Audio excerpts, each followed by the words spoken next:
दो प्रॉब्लम 1.5। तो इस प्रॉब्लम में गिवन है 2 पार्टिकल्स 1 एंड 2, ये v1 vector and v2 vector से मूविंग है एंड इनकी पोजीशंस इनिशियली क्या है, r1 वेक्टर r2 वेक्टर है। अभी आफ्टर सम टाइम अगर कोलिजन करते हैं तो इन quantities v1 vector v2 vector r1 vector and r2 vector में एक रिलेशन करना है, ठीक है। तो ये यहाँ पर v1 वेक्टर वेलोसिटी से मूविंग है, सपोज करिए यहाँ पहुँचता है और तब ये यहाँ पर सेकेंड पार्टिकल यहाँ आकर इसको कोलिजन करता है।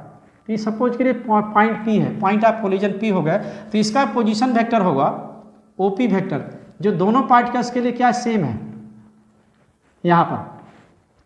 तो position, final position obtained by first particle A या for first particle position OP vector is equal to R1 vector plus AP vector, ये डिस्प्लेसमेंट होगा, ये by triangle rule of addition OA vector plus ये displacement इसका first particle का हो गया।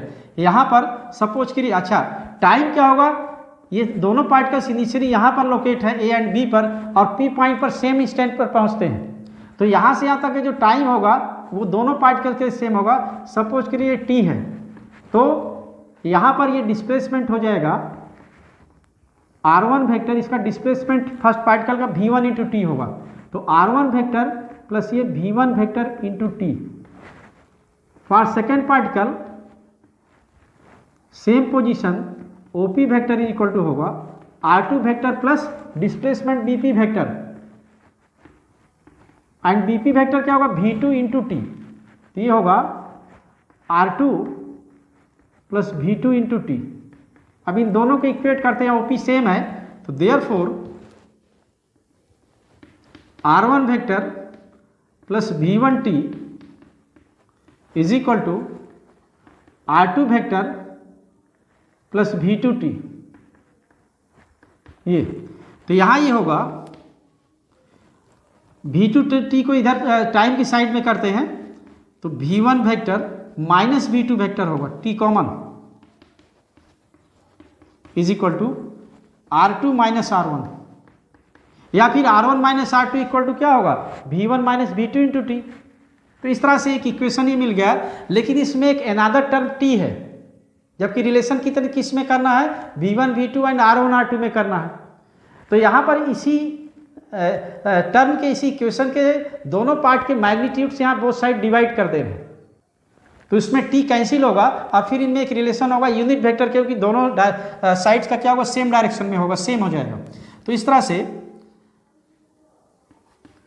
Then V1 vector minus V2 vector into T whole upon mod of V1 vector minus V2 vector into T is equal to, यहाँ T positive है उसको mod के बाहर कर सकते हैं, तो R2 minus R1 vector upon mod of R2 minus R1।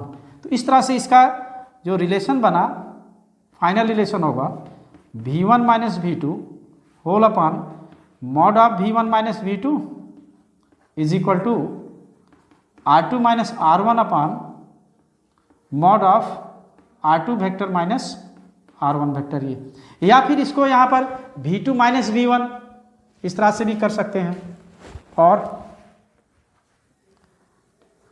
V2 vector minus V1 vector whole upon mod of V2 minus V1 is equal to होगा R1 minus R2, V2 minus V1 में यहाँ R1 minus R2 होगा upon mod of R1 minus R2। तो इस तरह से इसका ये रिजल्ट हो गया। इस क्वेश्चन को रिलेटिव मोशन के कॉन्सेप्ट से शॉर्ट में भी किया जा सकता है। सपोज कीजिए पार्टिकल फर्स्ट के रिस्पेक्ट पर सेकेंड पार्टिकल का position means initial relative separation, suppose कीजिए S नॉट वेक्टर है, तो S not vector is equal to होगा R2 vector minus R1 vector. ये S not vector is equal to R2 vector minus R1 vector and final separation जब यहाँ collision होगा तो S vector equal to 0 होगा।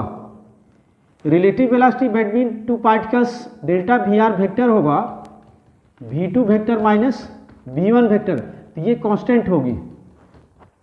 अब अगर ये रिलेटिव वेलोसिटी कांस्टेंट है तो रिलेटिव डिस्प्लेसमेंट इक्वल टू क्या होता है, रिलेटिव वेलोसिटी इनटू टाइम। तो यहाँ पर relative displacement final minus initial separation, इस तरह से S vector minus S naught vector equal to relative velocity into time. Suppose T is the time of collision है, तो यहाँ पर इनको सब्स्टिट्यूट करने से ये zero vector minus S naught के R2 minus R1 vector is equal to V2 minus V1 vector into T. तो ये होगा R1 minus R2 vector is equal to V2 minus V1 into T. अब इसके magnitude से divide कर देंगे तो देयरफॉर तो ये टी कैंसिल हो जाएगा।